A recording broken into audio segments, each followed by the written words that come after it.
Hi everyone. Well, it's raining outside, which is a good sign, and we are in the middle of Chapter 2 of Financial Accounting, Analyzing Transactions. Here's a piece of advice that I have to give you about analyzing transactions. It goes like this. You have to memorize the rules of debit and credit. Every transaction will have two parts, a minimum of two parts, a debit and a credit piece of the transaction. Those two parts of the transactions have to equal each other. So your debits have to equal your credits. The other part is that you should just memorize the rules of debit and credit. And to summarize, they go like this. You want to debit your assets, expenses, and owner's withdrawals to increase them. Okay, I'll say that again.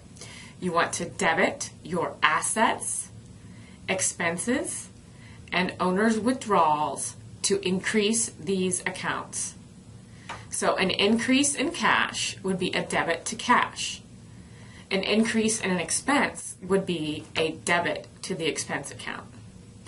And recording the owner's withdrawal or dividends would be a debit to dividends. Now, the counterpart of a debit is a credit, and that happens to another account. So the rules for credit are you credit liabilities, revenues, and owner's equity accounts to increase them. I'll say it again. You credit liabilities, owner's equity, and revenue accounts to increase them. Therefore, if you are recording a revenue, you're going to credit revenues. If you're recording revenues and you receive cash, you're going to debit the asset cash account to increase it and credit the revenues account to increase it. These are the patterns of debits and credits. Debit assets, expenses, and owner's withdrawal to increase them. Credit liabilities, owner's equity, and revenue to increase them. Remember these rules. The sooner you memorize them, the better. And don't try to apply too much logic in the beginning because you're just memorizing a pattern. And when you're memorizing a pattern, at least in the beginning, you have to trust that the pattern will work.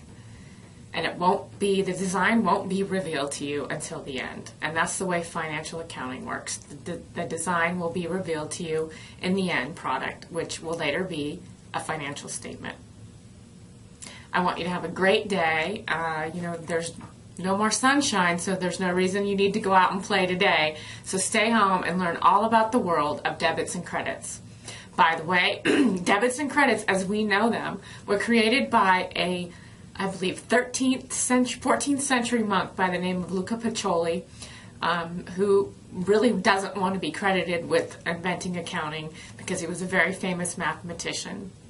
So you can thank Luca Pacioli for your debit and credit learning lesson today because he developed the whole design of the financial accounting system. Okay, have a great day. Bye.